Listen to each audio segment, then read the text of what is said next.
کچھ عرصہ professor M G کے مینن نے اسپیس ریسرچ کا کام سنبھالا. بالآخر پروفیسر ستیش دھون کو Indian Space Research Organisation ISRO کی ذمہ داری سونپ دی گئی. تھمبا کا پورا کمپلیکس ایک بڑے پیمانے پر اسپیس سینٹر بنا دیا گیا اور وکرم سارا بھائی اسپیس سینٹر VSSC کا نام دیا گیا. جس نے وہ سینٹر قائم کیا تھا اسی کے نام سے اس جگہ کی شردھانجلی پیش کی گئی. مشہور میٹلرجسٹ ڈاکٹر برہم پرکاش VSSC کے پہلے ڈائریکٹر مقرر ہوئے.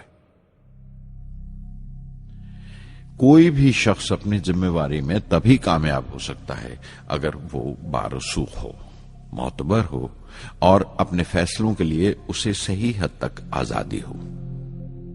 شاید نجی زندگی میں بھی تسلی کا یہی ایک راستہ ہے. آزادی اور ذمہ داری ایک ساتھ ہو تبھی وہ تسکین اور خوشی کا باعث ہو سکتی ہے.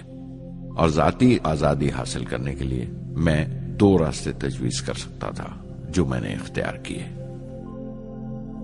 پہلا تو یہ کہ اپنی تعلیم اور تربیت کو بڑھاوا دو. علم، نالج بڑا کارآمد ہتھیار ہے، بہت کام آتا ہے. علم جتنا زیادہ ہوگا اتنی زیادہ آزادی کے حقدار ہوگے. علم وہ پونجی ہے جو کوئی چھین نہیں سکتا. ٹیم کی رہنمائی تبھی ممکن ہے اگر آپ کی جانکاری مکمل ہو، اپ ٹو ڈیٹ ہو.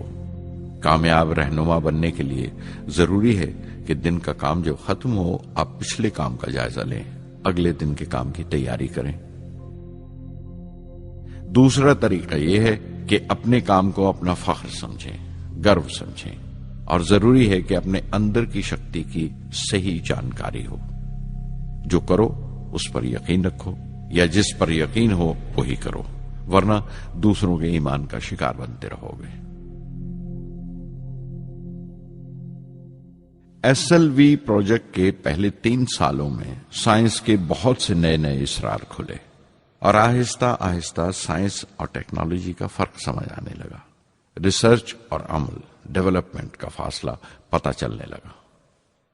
کسی بھی ایجاد میں غلطیاں ہونا لازمی ہے، لیکن ہر غلطی کامیابی کی طرف ایک اور قدم اٹھاتی ہے، ایک اور سیڑھی بن جاتی ہے. کسی بھی تخلیق کی طرح SLV3 کی تخلیق بھی کئی دردناک لمحوں سے گزری. ایک روز جب میں اور میرے تمام ساتھی اپنے کاموں میں پوری طرح ڈوبے ہوئے تھے، میرے گھر سے ایک موت کی اطلاع پہنچی. میرے دوست اور ہمدرد میرے بہنوئی جلال الدین کا انتقال ہو گیا تھا. کچھ دیر کے لیے تو میں سن ہو کر رہ گیا. میری آنکھوں میں اندھیرا چھا گیا. تھوڑی دیر بعد جب اپنے چوگردے کا احساس ہوا تو محسوس کیا جیسے میری ہستی کا ایک حصہ مر گیا تھا. رات کی رات بسوں میں سفر کرتا ہوا اگلی صبح میں رامیشورم پہنچا. زہرا کو کیا تسلی دیتا اور کیا صبر دیتا اپنی بھانجی محبوبہ کو جو رو رو کر ہلکان ہو رہی تھی. میری آنکھوں کے سوتے پہلے ہی سوکھ چکے تھے. تھمبا لوٹ کر بہت دنوں تک سارا کام کاج، ساری مصروفیت بے معنی لگنے لگی. بہت دنوں تک بہت ملال لگا، سب بے معنی لگتا تھا. پروفیسر دھون دیر دیر تک حوصلہ دیتے تھے. کہتے SLV پر جیسے جیسے کام آگے بڑھے گا مجھے صبر محسوس ہوگا اور یہ مایوسی کم ہوتے ہوتے گزر جائے گی.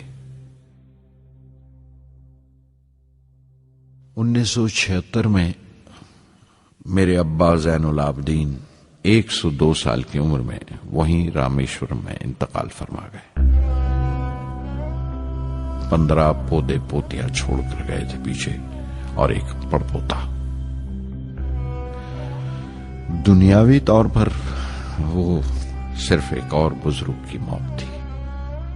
کوئی بڑا ماتم نہیں ہوا، جھنڈا نہیں اتارا گیا، نہ اخباروں نے سیاہ حاشیے دیے. نہ سیاستدان تھے وہ، نہ ودوان کوئی، نہ کوئی بڑے سرمایہ دار. ایک سیدھے سادے انسان تھے، فرشتہ صفت. اور ہر اس بات کی وجہ تھے جو دانائی اور پارسائی کی راہ دکھاتی ہے.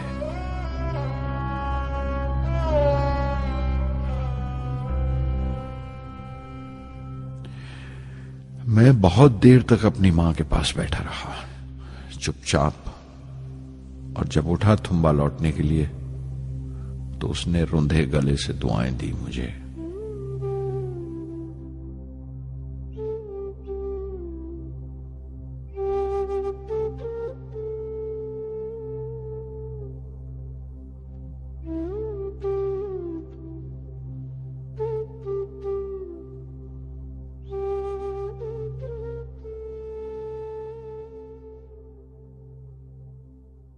SLV-3 اپوجی راکٹ جو فرانس سے اڑائی جانے والی تھی اچانک کچھ مشکلوں کا شکار ہو گئی۔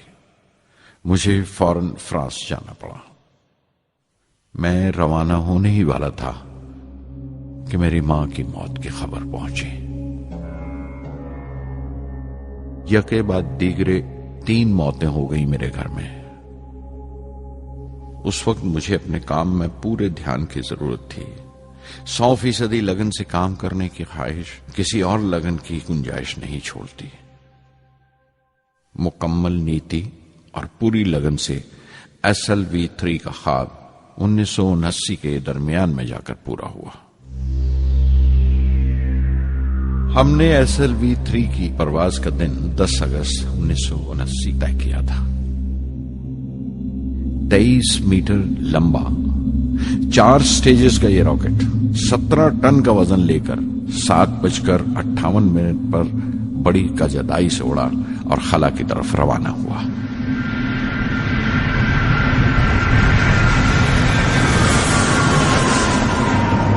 پہلی سٹیج ہر طرح سے پختہ نکلی اور بڑے آرام سے راکٹ دوسری سٹیج میں داخل ہو گیا۔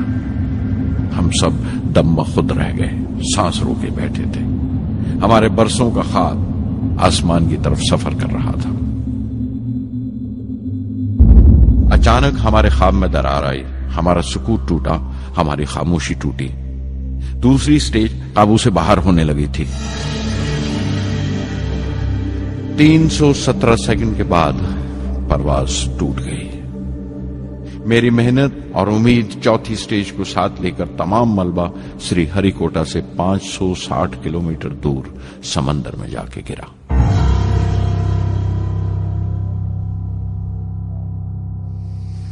اس حادثے سے ہم سب کو سخت صدمہ پہنچا۔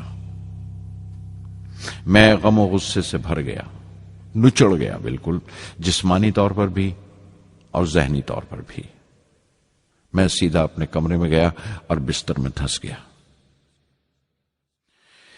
میں نے اپنے کندھے پر ایک دلاسے کا ہاتھ محسوس کیا تو آنکھ کھولی۔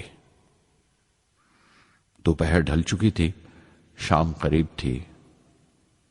ڈاکٹر برہم پرکاش میرے سراہنے بیٹھے تھے۔ ان کی اس ہمدردی نے چھو لیا مجھے۔ میں اداس تھا، مایوس تھا، لیکن اکیلا نہیں۔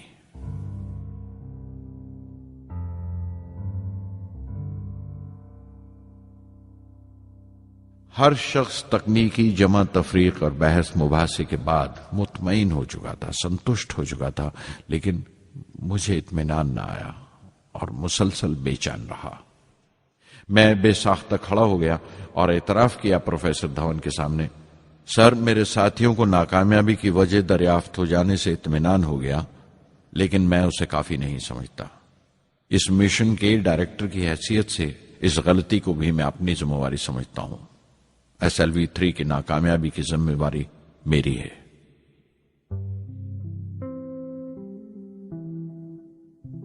سائنس کا کام کمال درجہ اتساہ بھی دیتا ہے، خوشی بھی اور اتنی ہی گہری مایوسی بھی۔ اس طرح کے واقعات سوچ سوچ کر میں دل کو ڈھارس دیتا رہا۔ یہ خیال کہ انسان چاند پر اتر سکتا ہے سب سے پہلے ایک روسی سائنٹسٹ نے سوچا تھا۔ اسے حقیقت بننے میں 40 سال گزر گئے جب امریکہ نے اسے پورا کیا۔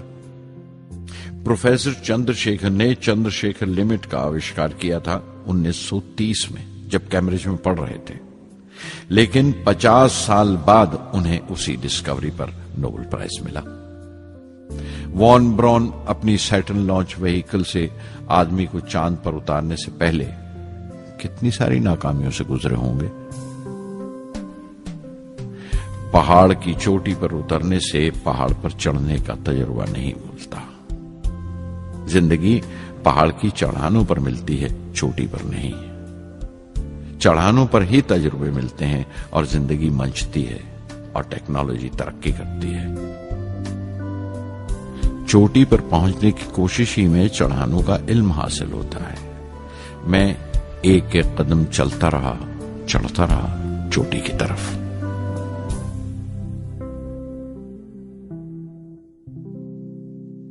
SLV-3 کی اڑان سے 30 گھنٹہ پہلے 17 جولائی 1980 کے دن اخباروں کی سرخیاں طرح طرح کی رائے اور اندازوں سے بھری ہوئی تھیں۔ زیادہ تر رپورٹرز نے پہلی SLV کی اڑان یاد دلائی تھی کہ کس طرح وہ راکٹ فیل ہو گیا تھا اور اس کا ملبہ سمندر میں جا کر گرا تھا۔ کچھ لوگوں نے تو دیش کی دوسری خامیوں کا ذکر کرتے ہوئے بھی اسے SLV-3 سے جوڑ دیا تھا۔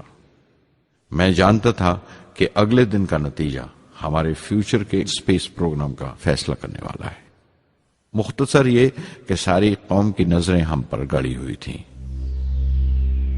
18 جولائی 1980 صبح 8:03 پر ہندوستان کا پہلا سیٹلائٹ لانچ وہیکل اڑا۔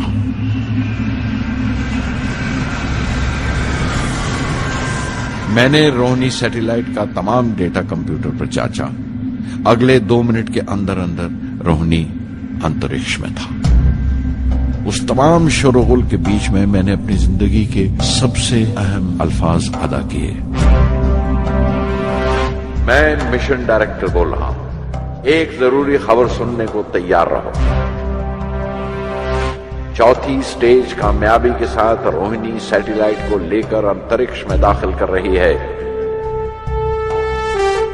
میں بلاک سے باہر آیا تو میرے ساتھیوں نے مجھے کندھوں پر اٹھا لیا اور نعرے لگاتے ہوئے جلوس نکالا۔ ساری قوم میں ایک جوش کی لہر دوڑ گئی۔ ہندوستان ان چند قوموں میں شامل ہو گیا تھا جن کے پاس سیٹلائٹ لانچ کی قابلیت تھی۔ ہماری قوم کا ایک خواب پورا ہوا تھا اور ہمارے اتہاس کا ایک نیا باب کھلا، ایک نیا چیپٹر۔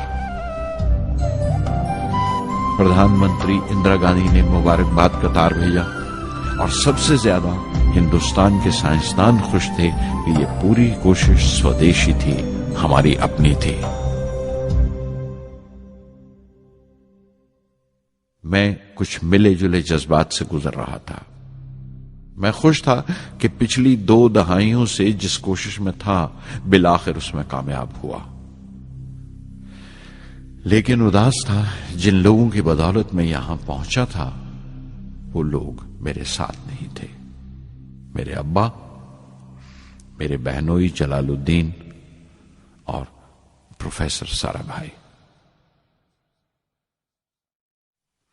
SLV-3 کی کامیابی کے مہینے بھر کے اندر ہی پروفیسر دھون کا فون آیا ایک دن اور دلی بلایا پردھان منتری سے ملنے کے لیے۔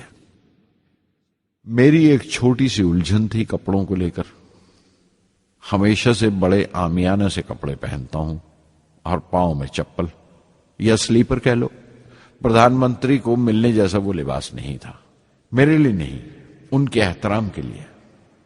سنا تو پروفیسر دھون بولے، کپڑوں کی فکر مت کرو، تم نے جو شاندار کامیابی پہن رکھی ہے وہ کافی ہے۔ ریپبلک ڈے 1981 میرے لیے ایک بڑی خوشخبری لے کر آیا کہ مجھے پدم بھوشن سے نوازا گیا ہے۔ میں نے اپنے کمرے کو بسم اللہ خان کی شہنائی سے بھر لیا۔ شہنائی کی گونج مجھے کہیں اور ہی لے گئی۔ میں رامیشورم پہنچ گیا، ماں کے گلے لگا۔ ابا نے میرے بالوں کو انگلیوں سے سہلایا اور میرا دوست، میرا رفیق جلال الدین مسجد گلی میں جمع ہوئے لوگوں میں میرے انعام کا اعلان کر رہا تھا۔ میری بہن زہرا نے میٹھا بنایا گھر میں۔ پکشی لکشمن شاستری نے میرے ماتھے پر تلک لگایا۔ فادر سولومن نے میرے ہاتھ میں صلیب دے کر دعا پڑھی اور پروفیسر سارا بھائی کو دیکھا۔ ان کے چہرے پر مسکراہٹ تھی، فخر تھا۔ جو پودا وہ لگا کر گئے تھے اب پورا پیڑ بن چکا تھا، جس کے پھل ہندوستان کی عوام تک پہنچ رہے تھے۔